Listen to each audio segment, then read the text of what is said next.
Podemos tomar asiento, hermanos. Este año tuve la oportunidad de enseñarle a las mujeres este mismo versículo. Solo que ahora entonces pensaba aplicarlo a nosotros. Entonces en 1 Corintios 16:13 dice: estad alerta, permaneced firmes en la fe, portaos varonilmente, sed fuertes. Estoy leyendo de la Biblia de las Américas. Pero dice: velad, estad firmes en la fe, portaos varonilmente y esforzaos. Hace unas semanas, cuando veíamos la situación en la que Dios había puesto en su providencia a José, en Génesis capítulo 39, yo le recordaba a la iglesia una de las realidades más claras de la vida cristiana. La vida cristiana es una guerra. Realmente, si nosotros quisiéramos ponerlo de una manera más bíblica, deberíamos decir que la vida cristiana es una batalla, o una serie de batallas que libramos día con día, ¿verdad? Porque la guerra ya fue ganada por el Señor Jesucristo. Nosotros lo que hacemos es pelear batallas, sabiendo que la guerra ya ha sido ganada. Pero esa realidad de la vida cristiana como una batalla o una guerra, es la realidad que tanto el Antiguo como el Nuevo Testamento nos presentan. En Números capítulo 1, por ejemplo, nosotros leemos lo siguiente: los hijos de Israel acamparán cada uno en su campamento y cada uno junto a su bandera por sus ejércitos. Moisés presenta aquí al pueblo de Dios como un ejército dispuesto en grupos, cada uno con su bandera, en su batallón. A Jehová en el Salmo 46 se le llama Jehová de los ejércitos. Jehová de los ejércitos está con nosotros. Nuestro refugio es el Dios de Jacob. Dios entonces es un guerrero que posee un ejército. También la Biblia, el Antiguo Testamento, nos presenta al Cristo preencarnado revelándosele a Josué y presentándosele como el capitán del ejército del Señor. Cristo es nuestro jefe, nuestro capitán. Él es el que guía a su pueblo para entrar a conquistar la tierra prometida.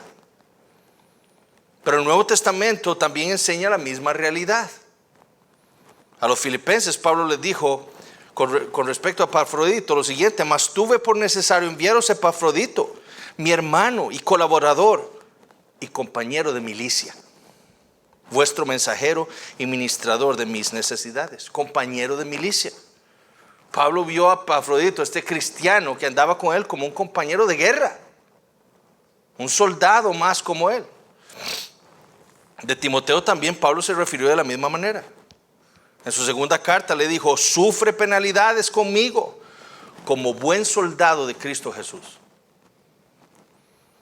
El cristiano entonces, como lo fue el pueblo de Israel en el Antiguo Testamento, es un soldado en un ejército, el ejército de Cristo.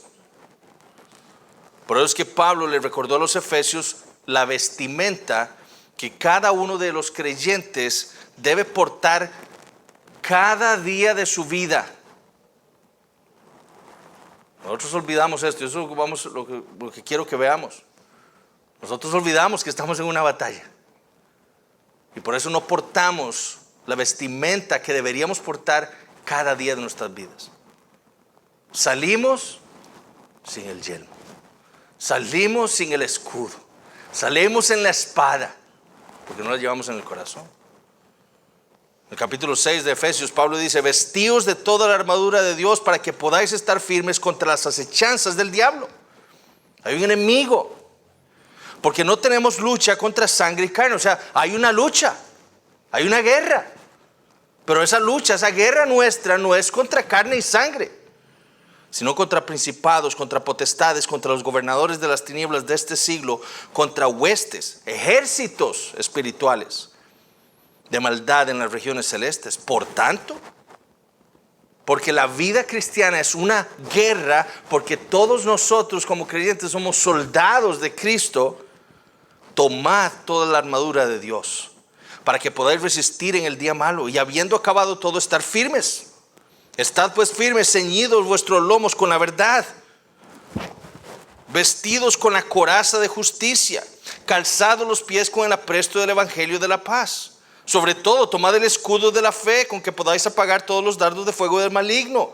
Tomad el yelmo de la salvación y la espada del Espíritu, que es la palabra de Dios, orando en todo tiempo con toda oración y súplica en el Espíritu, y velando en ello con toda perseverancia y súplica por todos los santos. Pero también Pablo se refiere a la vida cristiana como una batalla. A Timoteo le dijo: este mandamiento, hijo Timoteo, te encargo para que conforme a las profecías que se hicieron antes en cuanto a ti, milites por ellas la buena milicia o la buena batalla. Escuchen también cómo describió Pablo la vida cristiana en su segunda carta a los Corintios. Pues aunque andamos en la carne, no militamos según la carne, no peleamos según la carne. Porque las armas de nuestra milicia, de nuestra guerra, de nuestra batalla no son carnales, sino poderosas en Dios para la destrucción de fortalezas, derribando argumentos y toda altivez que se levantan contra el conocimiento de Dios, y llevando cautivo todo pensamiento a la obediencia a Cristo, y estando prontos para castigar toda desobediencia cuando vuestra obediencia sea perfecta. Entonces la realidad, mis hermanos, es que si nosotros somos cristianos, somos soldados en el ejército de Cristo, para librar todos los días, hasta que Cristo regrese, una batalla contra principados, potestades, gobernadores de las tinieblas de este siglo, contra ejércitos espirituales de maldad en las regiones celestes. ¿Qué haríamos nosotros si hoy supiéramos que viene un ejército de otro país a invadir Costa Rica? ¿Qué haríamos? Nos preparamos, ¿verdad? Preparamos nuestras casas, preparamos nuestras familias, nos preparamos nosotros para la guerra. Bueno, el Señor nos está diciendo: todos los días hay una guerra que nosotros estamos librando. Tenemos entonces que prepararnos. Por eso es que en muchas partes del mundo lo que Satanás, ¿verdad?, que es el príncipe de la potestad del aire, ha hecho es mostrarle al cristiano que esa no es su realidad. ¿Cómo hago yo para hacer que los cristianos olviden que están en una guerra? En China, en Medio Oriente, es fácil verse a sí mismo como un soldado de Cristo, ¿verdad? Porque ahí sí me están persiguiendo. Ahí sí quieren quemarme la Biblia. Ahí sí quieren matarme. Ahí sí quieren venir y cerrar las iglesias. Ahí hay persecución física. Por eso es que ahí, en esos lugares, mis hermanos, los cristianos aprecian la comunidad cristiana. Aprecian el tener comunión unos con otros, porque saben que son soldados que necesitan de otros soldados para poder luchar. Aprecian la Biblia. Aprecian la oración, porque ellos saben que cada día puede ser su último día de vida. En Occidente es muy diferente. Aquí no existe esa persecución física. Pero mis hermanos, esa no es la realidad. La realidad espiritual es la misma que la que existe en China y en Oriente, aquí en Occidente. Es la misma realidad. En Occidente vivimos en una verdadera guerra espiritual. El problema es que Satanás ha creado una realidad física que ha anestesiado la conciencia de muchos cristianos para que crean que vivimos en paz. Por eso es que en Occidente el cristianismo luce de una manera tan diferente al cristianismo de China, de Medio Oriente y de otros países que están siendo perseguidos. Pero también Satanás lo ha hecho, no solo haciendo que veamos la realidad de una manera distinta. Pensemos, están en paz. No hay por qué vestirme de la coraza, la armadura de Dios, porque estamos en paz. Aquí nadie me está persiguiendo. Pues lo hace así, pero también lo ha hecho cambiando o atacando sutilmente la idea de la masculinidad. ¿Qué hace el hombre que está en un ejército durante una guerra? Pelea. Para eso fuimos creados. Bueno, Satanás no solo ha quitado nuestras conciencias la realidad de que hay una guerra espiritual que existe diariamente, sino que también ha atacado la masculinidad de tal manera que los hombres no solo ven la guerra que están librando, o sea, no la ven, sino también no pelean. El feminismo, ¿verdad? Hombres que han dejado que el feminismo afecte su manera de ver el mundo, ¿verdad? El entretenimiento. Son cosas que han logrado hacer hombres blandos, suaves, sin ningún interés por la lucha, sin ningún interés por un compromiso, interesados únicamente por su comodidad. Como cristianos, mis hermanos, nosotros no solo debemos arrepentirnos de haber caído en esa trampa del enemigo, sino que también debemos abrazar la masculinidad que nos es enseñada en las Escrituras. Y eso es lo que quiero que meditemos en 1 Corintios capítulo 16, versículo 13. Aquí tenemos 4 mandamientos del Señor. 4 mandamientos que en el original tienen un sentido militar. Militar. 4 mandamientos que obviamente entendemos son dirigidos a toda la iglesia en Corinto. Hombres y mujeres, adultos y niños, ¿verdad? Pero 4 mandamientos que tienen que ver muchísimo con la masculinidad. Y ya vamos a ver por qué les digo eso. Entonces lo que quiero hacer es que meditemos en esos 4 mandamientos que tenemos aquí. Entonces, dicen, velad, estad firmes en la fe, portaos varonilmente y esforzaos. Velad. Este es el primer mandamiento que Pablo le da a la iglesia en Corinto. Literalmente da la idea de estar alertas, de estar despiertos, siempre listos para cualquier situación. Por ejemplo, fue el mismo término que usó el Señor hablando de su segunda venida en Marcos capítulo 13. Velad pues, porque no sabéis cuándo vendrá el Señor de la casa, si al anochecer o la medianoche o al canto del gallo o a la mañana. Velad, estén listos, alertas, a que el Señor va a regresar, ¿verdad? Es lo mismo que nos dice Pablo aquí. Velad, estén despiertos, alertas, listos. Como hombres cristianos, nosotros como soldados en el ejército de Cristo, sabiendo que estamos militando una batalla contra Satanás, contra el mundo, contra nuestro propio pecado. Esos son los 3 enemigos. Es lo primero que tenemos que entender. Saber quiénes son los enemigos contra los cuales luchamos. ¿Para qué? Para poder velar. Entonces velamos, estamos alertas, siempre a la defensiva, pendientes de los ataques que pueden llegar a mi vida cada día. ¿Qué hacen los soldados en la guerra?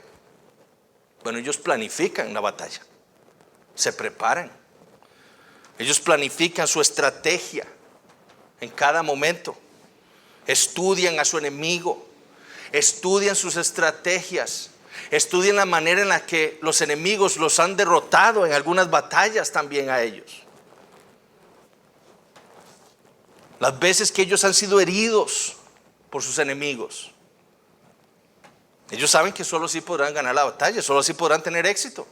Si estudian, si están alertas, preparados. De lo contrario, van a haber destrucción nada más.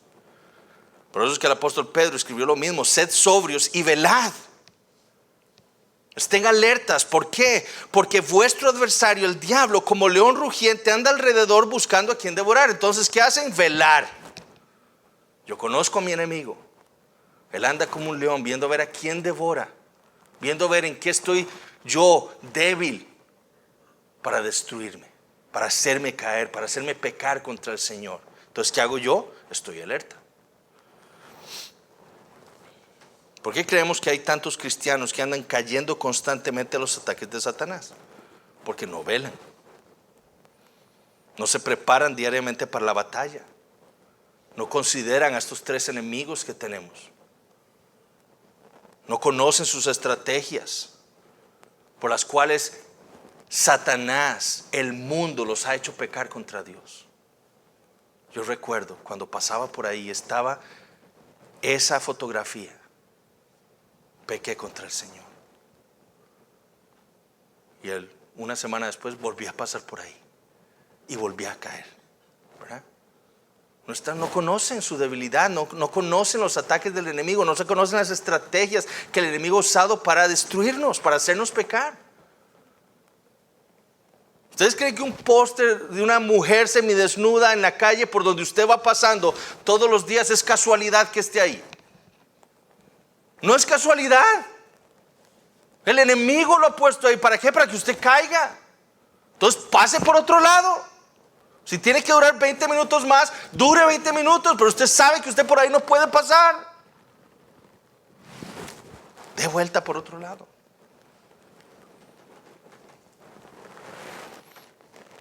J.C. Ryle, en su libro Pensamientos para hombres jóvenes, advierte a los hombres de 5 peligros.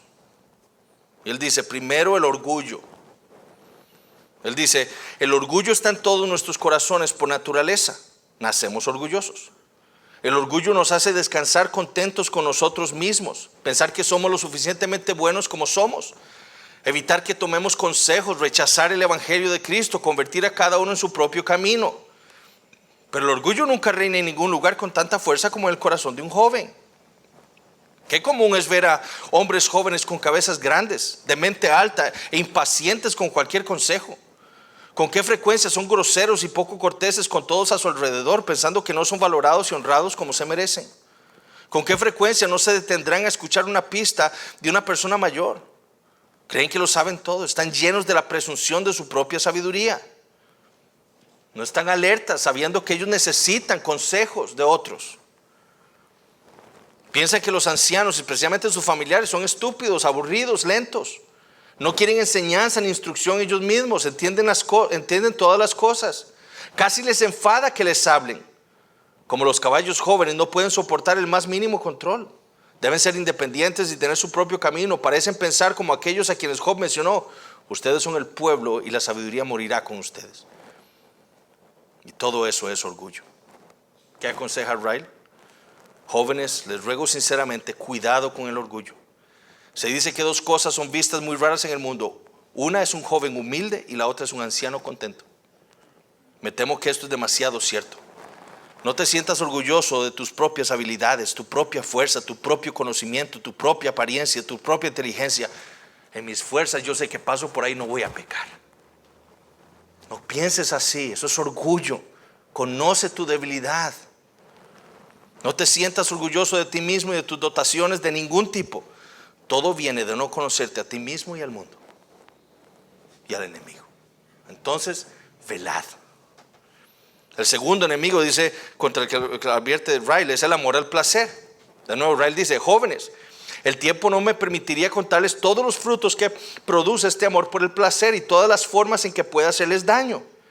¿Por qué debería hablar de divertirse, salir de fiesta, beber, apostar, ir al teatro, bailar y cosas por el estilo? Hay pocos que no saben algo de estas cosas por amarga experiencia. Y estos son solo casos. Todas las cosas que dan una sensación de emoción por el tiempo, todas las cosas que ahogan el pensamiento y mantienen la mente en un remolino constante, todas las cosas que agradan a los sentidos y deleitan la carne, estos son el tipo de cosas que tienen poder poderoso en este momento de su vida y deben su poder al amor al placer. Y dice, estén alertas, velad. No seas como aquellos de los que habla Pablo, amantes del placer en lugar de amantes de Dios. Tercero, la desconsideración. Es decir, hombres que no consideran las cosas antes de hacerlas, hombres que no piensan antes de hacer las cosas. Eso es lo que Ryle está diciendo. Y él dice, no pensar es una simple razón por la que miles de almas son arrojadas para siempre al lago de fuego. Los hombres no considerarán, no mirarán hacia adelante, no mirarán hacia alrededor, no reflexionarán sobre el final de su curso actual y las consecuencias seguras de sus días y se despertarán para descubrir que están condenadas por falta de pensamiento. No piensan las cosas, cómo fue que pequé, cómo fue que esto sucedió, cómo fue que caí. Jóvenes, dice, nadie está en mayor peligro de esto que ustedes mismos. Sabes poco de los peligros que te rodean, por lo que eres descuidado de cómo caminas. Odias la molestia de pensar en serio y tranquilo, por lo que tomas decisiones equivocadas y traes sobre ti mismo mucha tristeza. ¿Qué aconseja Riley? Oh jóvenes, aprendan a ser pensadores, aprendan a considerar lo que están haciendo y hacia dónde van. Hagan tiempo para la reflexión calmada. Pensemos en nuestra vida, en nuestra debilidad, en nuestra necesidad de la gracia de Dios. Tengan comunión con su propio corazón. Recuerden mi advertencia, no se pierdan simplemente por falta de meditación. ¿Cuánto tiempo, mis hermanos, perdemos nosotros en el entretenimiento? Eso es desconectar nuestra mente y recibir todo, ¿verdad? Eso es el entretenimiento. ¿Cuánto tiempo desperdiciamos en conversaciones vanas? Meditemos, mis hermanos, en nuestros caminos. Diariamente reflexionemos si estamos en la fe, si nuestras vidas están agradando al Señor. Eso es ser un hombre. Eso es ser un soldado en el ejército de Cristo. Y ustedes hijos también. Tenemos 2 hijos, 4 hijos ya grandes. Ustedes niños, jóvenes, tienen que aprender también eso también. A pensar antes de actuar. Meditar. ¿Esto que voy a hacer le agrada a Dios o no? ¿Esto que estoy haciendo trae gloria al Señor o no? Mediten. Aprendan a meditar en esto. Mediten en la eternidad. Esta no es la vida. Este es un pasaje nada más. Un tiempo corto que vamos a estar aquí. Pero mediten en la eternidad. ¿Qué pasa después de que yo muera? Cuarto, desprecio por el cristianismo. Escribió Riley, es también uno de los peligros. Siempre he observado que nadie le presta tan poco respeto externo al cristianismo como los jóvenes. Ninguno toma tan poca parte en los servicios cuando están presentes en ellos. Usan las Biblias tan poco, canta tan poco, escucha predicar tan poco. Ninguno está tan generalmente ausente en las reuniones de oración, los estudios bíblicos y todas las demás ayudas de lunes a viernes para el alma. Los hombres jóvenes parecen pensar que no necesitan estas cosas. Pueden ser buenas para las mujeres, para los ancianos, pero no para ellos. Parecen avergonzados de parecer que se preocupan por sus almas. Uno casi imaginaría que consideraron una desgracia ir al cielo. Y esto es un desprecio por el cristianismo. Y pregunto, ¿no hacemos nosotros lo mismo? ¿Qué tan serios somos nosotros con nuestra vida devocional privada? ¿Qué tan serios somos nosotros con nuestra vida de oración pública? Para el trabajo, hermanos, una gripe no nos detiene. El lunes, se ausentan el domingo, pero el lunes están con la misma gripe, el mismo dolor de cabeza, el mismo malestar en el trabajo a las 7 de la mañana. Hombres blandos.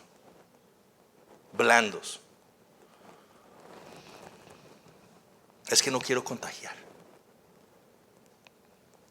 Excusas. Hay muchas maneras de que usted puede, si no quiere contagiar a alguien, sentarse allá atrás, traerse una mascarilla, decirle a los hermanos, estoy enfermo, no lo voy a saludar. Pero no se preocupan por sus almas, por sus hermanos.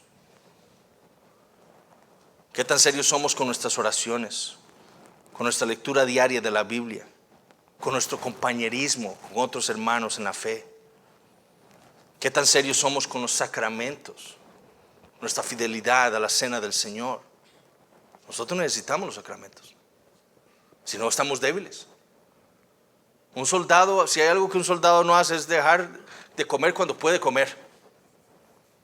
Cuando se puede comer, el soldado come. ¿Por qué? Porque sabe que necesita energías para la guerra, para tener fuerza, para cuando venga el enemigo. Hay momentos que no puede comer, pero cuando puede comer, come. Bueno, nosotros despreciamos eso muchas veces. Podemos venir, alimentarnos espiritualmente y no lo hacemos. Y ustedes, hijos, también deben aprender a ser serios con estas cosas. El mundo querrá burlarse de ustedes. Compañeritos, amiguitos de la escuela, amigos, compañeros del colegio, Querrán burlarse de ustedes porque ustedes leen la Biblia, porque vienen los domingos a la iglesia, porque no hablan las cosas que ellos hablan, no se complacen en esas cosas. Pero no importa. Lo importante es vivir para la gloria de Dios. Quinto, temor a la opinión de los hombres. Ryle dijo: el temor al hombre probará ser un tropiezo. Es terrible observar el poder que tiene sobre muchas mentes, y especialmente sobre las mentes de los jóvenes. Pocos parecen tener opiniones propias o pensar por sí mismos. Como los peces muertos, van con la corriente y la marea. Lo que los otros piensan que es correcto, ellos piensan que está bien. Lo que otros llaman incorrecto, también llaman incorrecto. No hay muchos pensadores originales en el mundo. La mayoría de los hombres son como ovejas, siguen a un líder. Si fuera la moda del día ser católicos romanos, serían católicos romanos. Si fuera ser musulmanes, serían musulmanes. Temen a la idea de ir en contra de la corriente de los tiempos. En una palabra, la opinión del día se convierte en su religión, su credo, su Biblia y su Dios. El miedo a que te miren, se ríen, te ridiculicen, impide que muchos adquieran un buen hábito. Hay Biblias que se leerían este mismo día si los propietarios se atrevieran. Saben que deberían leerlas, pero tienen miedo. ¿Qué dirá la gente? Hay rodillas que se doblarían en oración esta misma noche, pero el miedo del hombre lo prohíbe. ¿Qué diría mi esposa, mi hermano, mi amigo, mi compañero, ahí en el trabajo, cuando me vean orar por los alimentos? ¿Qué van a decir? Mejor no. Oh, dice Ryle, esta es una esclavitud miserable y sin embargo qué común. Por lo tanto, dice Ryle, traten solo de agradar a Dios y pronto Él hará que otros se complazcan de ustedes. Velemos entonces, mis hermanos, contra el orgullo en nuestros corazones, contra el amor al placer, contra la desconsideración, contra el desprecio de las disciplinas espirituales en nuestra vida y contra el temor a los hombres. 2. Estad firmes en la fe. Otra de las cosas entonces que el soldado cristiano, especialmente el varón cristiano, debe hacer para pelear la buena batalla es estar firme en la fe. Es decir, el hombre cristiano debe saber bien lo que cree. Debe ser un hombre que conoce la palabra de Dios, que conoce a su Dios, que conoce la verdad, que sabe discernir el error de la verdad o la verdad del error, que conoce bien las promesas del Señor. ¿Qué hicieron Sadrach, Mesach y Abednego? Cuando el rey Nabucodonosor, el hombre más poderoso sobre la tierra en aquel entonces, les ordenó inclinarse ante aquella estatua que él había mandado construir. ¿Acaso temieron a Nabucodonosor y se inclinaron? ¿Acaso cedieron ante la presión como muchos en nuestros días cuando los amenazan de despedirlos de sus trabajos? No voy a perder mi trabajo. Dios me manda a proveer. Entonces, voy a aceptar esta ideología que me están metiendo en el trabajo. Voy a inclinarme ante los dioses de este siglo. No, ellos no se inclinaron. Escuchen Daniel capítulo 3. Sadrach, Mesach y Abednego respondieron al rey Nabucodonosor diciendo: no es necesario que te respondamos sobre este asunto. He aquí nuestro Dios, a quien servimos, puede librarnos del horno de fuego ardiendo, y de tu mano, oh rey, nos librará. Y si no, Él es soberano, Él nos puede librar. Y lo voy a decir de esta manera: y si a Él no le da la gana, si Él quiere que muramos así quemados en ese horno, sepas, oh rey, que no serviremos a tus dioses, ni tampoco adoraremos la estatua que has levantado. ¿Por qué tuvieron esta convicción? Bueno, porque ellos no solo conocían muy bien a su Dios, Él era el soberano del universo, pero ellos también conocían muy bien su palabra, sus promesas. Nosotros somos parte del pueblo de Dios. Él nos ha dado promesas a nosotros y nosotros las creemos y estamos firmes en esto. Esta tierra de Canaán, la tierra de Canaán es una tierra física. Esperamos una patria celestial cuyo arquitecto y constructor es Dios. Si Dios me quita la vida hoy en un horno de fuego, no me importa. cuando abra los ojos de nuevo voy a estar mejor. Lo mismo podríamos preguntar de José, ¿verdad? Cuando fue tentado en la casa de Potifar. ¿Por qué huyó José? Porque él conocía muy bien a su Dios, ¿verdad? Conocía muy bien sus promesas. Conocía muy bien la maldad de su corazón. Bueno, hermanos, nosotros estamos llamados a estar cimentados en la verdad de Dios, a estar firmes en la fe. ¿Quiénes son los que son llevados por todo viento de doctrina? ¿Quiénes son los que un día creen una cosa y otro día creen otra cosa? Los niños. Los niños. Es por eso que es increíble ver a pastores que un día creen una cosa y al otro día creen otra cosa. Son niños en la fe. Y las iglesias los ponen ahí, cuando deberían poner a hombres maduros, ordenar a hombres maduros en la fe. El hombre cristiano maduro está firme en la verdad de Dios. ¿Por qué? Porque la estudia todos los días de su vida. Porque él es parte, él toma parte de la adoración pública a Dios todas las semanas. Él desea exponerse a la predicación de la palabra de Dios. Participa de los sacramentos con fidelidad. Memoriza la palabra de Dios para llevarla siempre consigo. También lo hacen siendo consistentes en sus devociones familiares. Llevando diariamente a sus familias a adorar a Dios todos los días si se puede. Y eso es algo que ustedes, hombres solteros, deben de estarse preparando desde ya. Hoy sus vidas deben ser vidas de devoción privada, personal. Preparándose ¿para qué? Para cuando Dios les provea de una familia a la cual ustedes ya pueden llevar, como es su costumbre, a adorar a Dios en sus hogares. De nuevo lo hacemos también teniendo comunión con otros hermanos. Es algo que quizás tengamos que mejorar entre nosotros, una mayor comunión entre nosotros, exhortarnos unos a otros, leyendo libros cristianos que nos enseñen cada vez más a interpretar y aprender de la Biblia. Hermanos, si nosotros queremos ser hombres cristianos fieles, debemos entender nuestra responsabilidad de estar firmes en la fe que nos ha sido dada en las Escrituras. No podemos perder tiempo, tenemos que conocer la palabra de Dios. Tercero, portaos varonilmente. En el original literalmente dice, compórtense como hombres. Ahora, no es que Pablo le esté dejando de hablar a la iglesia, ¿verdad? Como les dije. Y ahora entonces está dirigiendo solo a los hombres. No, lo que Pablo está diciendo a la iglesia en Corinto, a todos esos creyentes, hombres y mujeres ahí, es que ellos como cristianos en esta guerra espiritual en la que estamos en esta vida, deben comportarse como hombres. Ahora de nuevo, Pablo no le está diciendo a las mujeres que deben dejar de ser femeninas. Lo que le está diciendo es que se comporten valientemente. Hay algo en la constitución de un hombre que lo caracteriza, y es el valor, el coraje. Entonces a las mujeres les dice también, pórtense como si fuera, como se comportan los hombres, valientemente.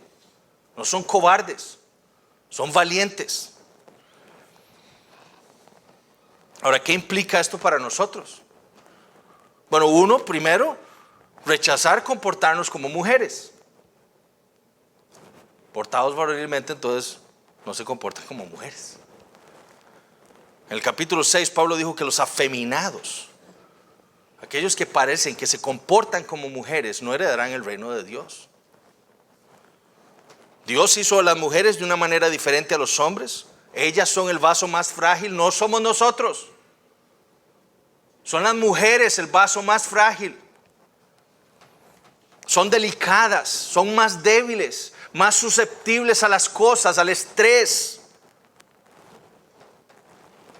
Cuando una mujer actúa como mujer, glorifica a Dios, ¿verdad? La feminidad de la mujer es una virtud. Cuando un hombre actúa como una mujer, está pecando. Está deshonrando al Dios que lo creó. El hombre fue creado por Dios más fuerte, ¿verdad? Tanto corporal como en su carácter. Así somos los hombres, así nos creó Dios. No tenemos por qué excusar el tener un carácter más fuerte. Eso significa ser un hombre. El hombre entonces no se comporta como una mujer. Yo debo entender que mi esposa, cuando sucede algo, pase, ¿verdad? Como que, ay, es que esto, ¿verdad? Ella es mujer. Eso no es propio de un hombre. Pasarse quejando por todo. Es que esto, y es que esto, y es que no puedo hacer esto por esto. Eso es femenino. De ella es como un vaso frágil. Eso no es propio de un hombre, estarse quejando por todo. Es que me duele esto, es que tengo mucho trabajo, es que tengo tan poquito tiempo. Amárrese los pantalones y haga lo que tiene que hacer. Es que me duele la cabeza, es que dormí muy poquito. No importa. Despiértese, venga a la iglesia, adora a su Dios y después va y descansa un ratito en la casa. Pero sea valiente. No se queje. Lo hacemos obviamente en la gracia de Dios, ¿verdad? Eso no está en nuestras fuerzas. Lo vamos a ver ahorita en el cuarto mandamiento. Nuestra familia, mis hermanos, deben ver esto en nosotros. Es algo que debemos inculcarle a nuestros hijos varones sobre todas las cosas. Que no somos hombres que nos quejamos. Que hay algo que hacer y estamos haciéndolo porque eso es lo que tenemos que hacer. No podemos enseñarles que está bien no ir a trabajar porque estoy muy estresado o porque estoy muy cansado. No está bien que les enseñemos que está bien faltarle a la iglesia por cualquier cosa, que pase una mala noche. Seamos hombres, portaos varonilmente, seamos valientes. Además, esto implica que como varones nosotros vamos a tratar a las mujeres de una manera distinta, ¿verdad? Las cuidaremos, no las vamos a maltratar física ni espiritualmente. Y eso es algo para ustedes varones también. Aquí hay cuatro niños, ¿verdad? 5 con Lorenzo. ¿Dónde está Lorenzo? Ahí está Lorenzo. Los varones tenemos que cuidar a nuestras hermanitas, ¿verdad? Aunque sean mayores, Lorenzo, ¿verdad? Tratarlas como mujeres, cuidarlas, protegerlas, ¿ok? Nunca un hombre debe tocar a una mujer, porque eso no es propio de un varón. Eso no es ser hombre, eso no es ser varonil, eso no es masculinidad. Entonces, como hombres fuimos creados por Dios para liderar, para ser fuertes, para ser valientes. Segundo, debemos rechazar comportarnos como niños. Hoy en día el cristianismo está repleto de adolescentes de 20, 30 y hasta 40 años y 50. Bueno, comportarse como varones significa no comportarnos como niños. En el capítulo 13 de esta epístola, 1 Corintios, Pablo dijo: cuando yo era niño, hablaba como niño, pensaba como niño, jugaba como niño, mas cuando ya fui hombre, dejé lo que era de niño. Bueno, hoy en día hay muchos varones cristianos que actúan como niños, visten como niños, se sienten como niños. Los niños son los que son llevados por todo viento de doctrina, son los que tienen capacidad solamente para la leche espiritual, son inmaduros. Los hombres, por el contrario, están firmes en la fe. Portémonos entonces como hombres, no como niños. Seamos serios, no tomemos las cosas a la ligera. Que no seas todo siempre tomándolo todo en broma. No, necesitamos ser serios también. Tercero, huyendo de las tentaciones. Eso implica también portarse varonilmente, huir de las tentaciones, huir del pecado. ¿Qué hacen los niños pequeños con el peligro? Juegan, ¿verdad? Está un niño, ve una culebra ahí, está el chiquito, ¿verdad?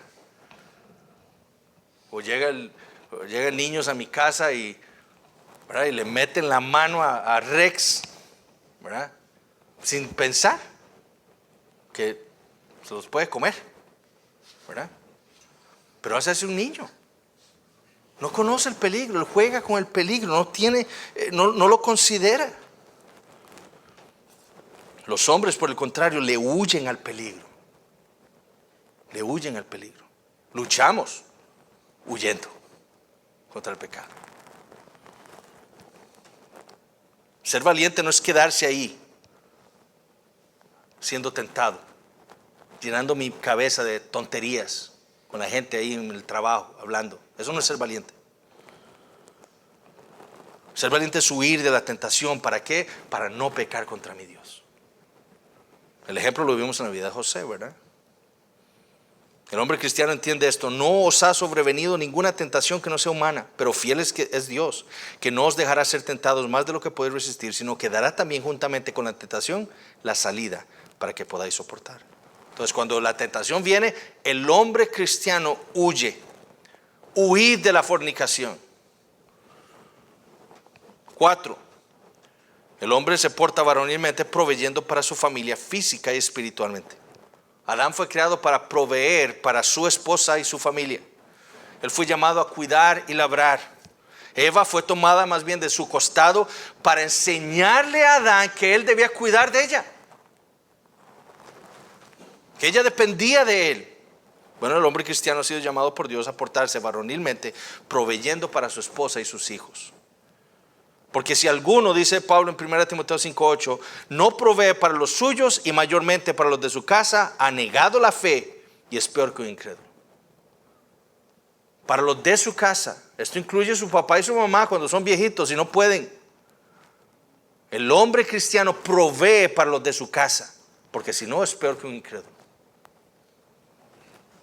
Efesios 5, 25, 27, maridos, amad a vuestras mujeres así como Cristo amó a la iglesia y se entregó a sí mismo por ella para santificarla, habiéndola purificado en el lavamiento del agua por la palabra, a fin de presentársela a sí mismo una iglesia gloriosa, que no tuviese mancha ni arruga ni cosa semejante, sino que fuese santa y sin mancha. Cristo se dio a sí mismo para proteger a su iglesia, para cuidarla. Nosotros como esposos estamos siendo llamados a hacer lo mismo. ¿Estamos nosotros dispuestos a dar nuestra vida por nuestras esposas? Estamos nosotros dispuestos, porque ese es el llamado. Eso es portarse varonilmente. Efesios 6.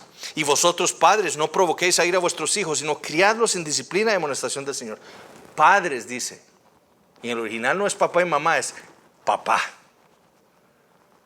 Portarse varonilmente incluye el rol de instruir a nuestros hijos en la palabra del Señor. Hijos, ustedes deben aprender también que eso es parte de lo que Dios quiere de nosotros, que proveamos para nuestra esposa y nuestros hijos. Esto implica nuestro deber de trabajar en lo que sea necesario para proveer.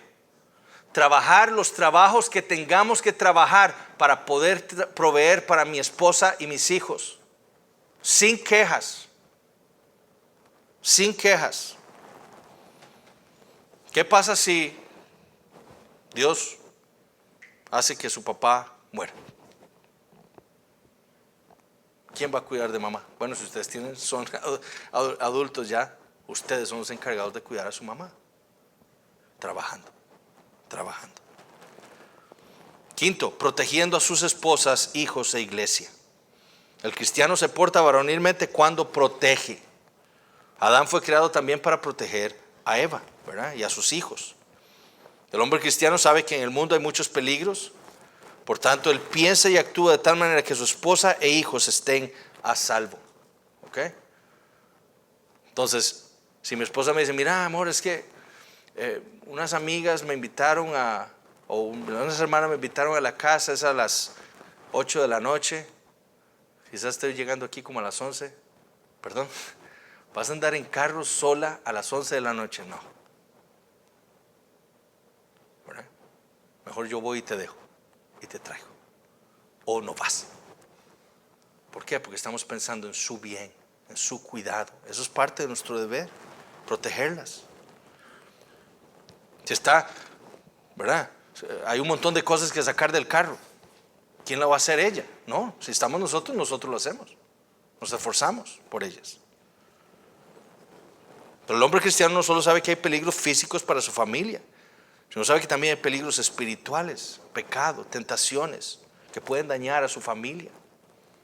Por ende, ¿qué hace él? Instruye, cuida, corrige, guía, ejemplifica el arrepentimiento, la lucha contra el pecado. El hombre cristiano también protege a su familia de la desnutrición espiritual. Por eso es constante en los devocionales familiares. Él sabe, mi familia necesita la palabra de Dios hoy. Necesitamos adorar a Dios hoy. El hombre cristiano se porta varonilmente nutriendo a su familia de la palabra del Señor. Vigilante de que su esposa y sus hijos estén leyendo la Biblia todos los días. Privadamente, él ora por ellos diariamente. Y busca una iglesia fiel al Señor que pueda alimentar y cuidar también a su esposa y a sus hijos. Eso es lo que hace un hombre. Eso es lo que hace un hombre. Cuida espiritualmente a su familia. Él sabe que su esposa y sus hijos, si no están en una iglesia así, se van a desnutrir. Bueno, el hombre cristiano se porta varonilmente protegiéndolos de estos peligros. Y cuarto, dice Pablo en 1 Corintios 16, dice, esforzaos. Literalmente es sed fuertes. Este es otro mandamiento, solo que en forma pasiva, ¿verdad? No soy yo el que me fortalezco, ¿verdad? Eso es lo que Pablo está diciendo. Sed, literalmente sería sed fortalecidos. ¿Okay? Es un verbo pasivo. El hombre cristiano entiende entonces que él no es fuerte en sí mismo. ¿Ok? Cuando uno cree, eso es orgullo. ¿Qué va a pasar ese hombre? Va a pecar. No, su vigilancia de su vida, su firmeza en la fe le han enseñado que si él es fuerte, es solo por la gracia de Dios en su vida. Por eso es que Pablo le dice a los corintios, sed fuertes, sed fortalecidos. ¿Por qué? Porque el varón cristiano va a Cristo todos los días de su vida para fortalecer su fe. Usa los medios que Cristo le ha dado para ser fuerte, para ser fortalecido en su fe. Y le ora más a Dios por su gracia. Y depende de Él en todo, no de sí mismo. Ahora, ¿quién es nuestro ejemplo de todo esto? El Señor Jesucristo. Fue Él quien siempre estuvo alerta ante los ataques del enemigo de una manera perfecta. Él nunca falló en estar alerta, siempre. Él supo cómo Satanás lo iba a atacar. Y supo, porque era firme en la fe, en la palabra de Dios, supo cómo destruirlo, ¿verdad? Usando la espada de la palabra. Siempre estuvo firme en la fe, de una manera perfecta. Siempre se comportó varonilmente como un hombre, siendo el hombre perfecto, valiente ante las más terribles amenazas. Nunca dejando de trabajar para su Padre, siempre huyendo, luchando con la palabra de Dios, proveyendo para su esposa, la iglesia, tanto física como espiritualmente. ¿Y lo hizo para qué? ¿Por qué vivió así? Para salvarnos. Primariamente para salvarnos, porque ninguno de nosotros éramos así. Nosotros necesitamos un hombre así, un salvador así, valiente, que hiciera todo eso para salvarnos a nosotros de nuestros pecados. Pero también lo hizo para servirnos a nosotros, varones, de ejemplo de lo que significa ser un verdadero hombre de Dios. ¿Qué debemos hacer entonces, hermanos? Arrepentirnos. Primero que todo, arrepentirnos de la manera en la que hemos estado viviendo nuestra vida como varones, ¿verdad? No hemos velado como deberíamos velar. No hemos estado firmes en la fe como deberíamos. No hemos estudiado la Biblia como la deberíamos estudiar. No la conocemos como la deberíamos conocer después de tantos años en la fe algunos. No nos hemos portado varonilmente. No hemos sido esos hombres que nuestras esposas e hijos necesitan. Y no hemos dependido del Señor como deberíamos depender. Y hemos dependido demasiado de nosotros mismos. Entonces deberíamos arrepentirnos. En segundo lugar, deberíamos ir a Dios por esa gracia que necesitamos para cambiar el curso de nuestras vidas, para poder cumplir estos mandamientos. Y tercero, deberíamos portarnos varonilmente, dejar de ser niños, dejar de actuar como niños. Nuestras esposas, nuestros hijos, nuestra iglesia, mis hermanos, necesita que nosotros nos portemos varonilmente, que dejemos de comportarnos como niños. Eso necesitan nuestras esposas, nuestros hijos y nuestra iglesia. Que seamos hombres valientes para que Dios sea glorificado. Vamos a orar. Padre Celestial, te damos gracias por el tiempo que nos has dado en esta noche, Señor, para meditar en tu palabra.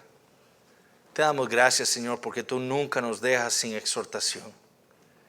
Nunca nos descuidas nuestras almas, sino que siempre, Señor, nos llevas a la verdad, nos confrontas con nuestro pecado, con la manera en la que estamos viviendo nuestras vidas. Y nos da la esperanza, Señor, del Evangelio para nosotros. Te pedimos, Señor, que perdones nuestro pecado, pero que, Señor, derrames tu gracia poderosa sobre nuestras vidas y nos transformes y nos hagas esos hombres valientes, soldados de tu ejército, que podamos pelear la buena batalla de la fe. Que todo lo haga, Señor, no solo para tu gloria, sino para nuestro bien, para el bien de nuestras esposas y nuestros hijos, y también para el bien de esta iglesia local, Señor. Oh Señor, te damos gracias en el nombre de Jesús. Amén.